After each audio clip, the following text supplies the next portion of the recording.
আসসালামু আলাইকুম। আমি আজকে দেখাবো কিভাবে খেসারি ডাল শাক দিয়ে রান্না করতে হয়। তার জন্য আমি প্রথমে ডাল নিয়ে নিয়েছি, এখন এটাকে ধুয়ে সিদ্ধ দেব। ডাল রান্না করার জন্য আমি লাউ শাক নিয়ে নিয়েছি, এখন এই লাউ শাকগুলোকে ভালোভাবে কেটে নেব। এখন ডালটাকে ভালো করে সিদ্ধ করে নেব। তার জন্য আমি চুলায় পানি দিয়ে ডাল দিয়ে দিয়েছি। দেখেন আমি শাকগুলোকে ভালো করে কেটে ধুয়ে নিয়েছি। লাউ শাক, আমি লাউ শাক দিয়ে ডাল রান্না করব। এটা হচ্ছে বোম্বাই মরিচ, খুবই ঘিরান। এটা দিয়ে আজকে ডাল রান্না করব। আমি ডাল সিদ্ধ করার পর শিল পাটায় বেটে নেব। আমি বোম্বাই মরিচটাকে কাঁচা বেটে নেব, তার কারণ খুব সুন্দর একটা স্মেল বের হবে এবং খেতে খুবই লোভনীয় হবে। আপনারাও বাসায় বোম্বাই মরিচ সিদ্ধ দিবেন না ডালের সাথে, তাহলে স্মেলটা নষ্ট হয়ে যায়। শিল পাটায় ডালের সাথে বেটে নেবেন, তাহলে খেতে খুবই ভালো লাগে এবং মজা হয়ে থাকে। আমি আজকে ডালের সাথে বোম্বাই মরিচটাকে বেটে নেব। আমার ডালটা সিদ্ধ হয়ে গিয়েছে, এখন আমি নামিয়ে নেব শিল পাটায় বাটার জন্য। আমি এখন শিল পাটায় ডালের সাথে বোম্বাই মরিচটাকে বেটে নেব।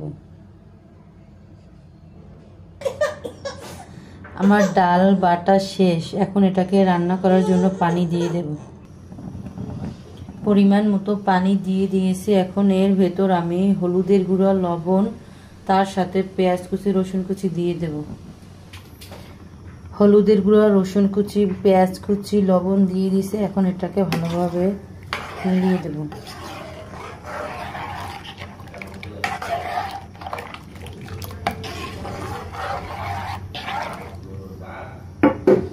এখন পানিটাকে ভালোভাবে উতলিয়ে নেব, তারপর শাকগুলো দিয়ে দেব।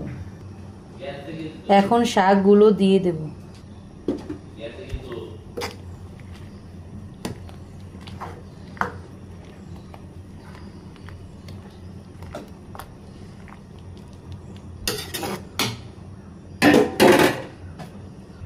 পাঁচ মিনিটের জন্য ঢাকনা দিয়ে ঢেকে রাখলাম, যেন শাকগুলো সিদ্ধ হয়ে যায়।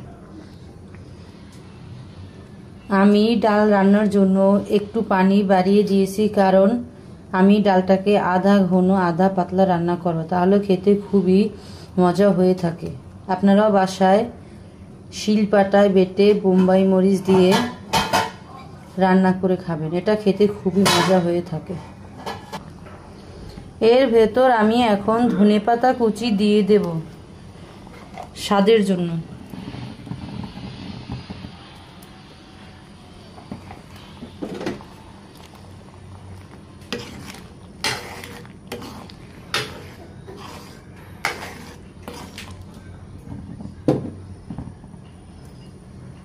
শাক দিয়ে ডাল রান্না খেতে খুবই মজা, আপনারা বাসায় এভাবে রান্না করে খাবেন।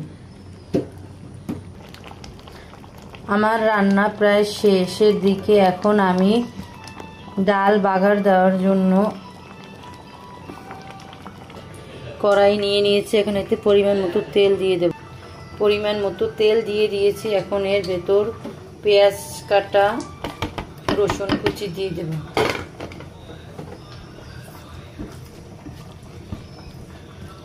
এটাকে ভালো করে লাল লাল করে ভেজে নিতে হবে।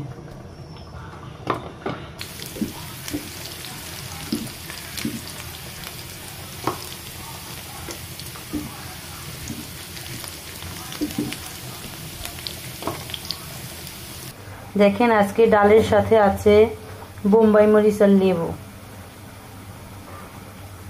আপনারাও বাসায় বোম্বাই মরিচ লেবু দিয়ে খাবেন, এটা খুবই মজা হয়ে থাকে। এখন আমি ডালের ভেতর এটা দিয়ে দেব। এখন ডালটা ভালো করে বাগার দিয়ে নেব।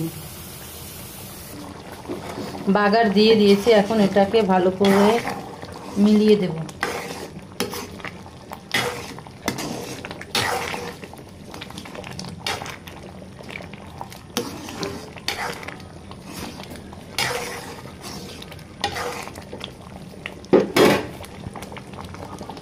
আমার রান্না শেষ। এখন আমি আর 2 মিনিট রান্না করে নেব।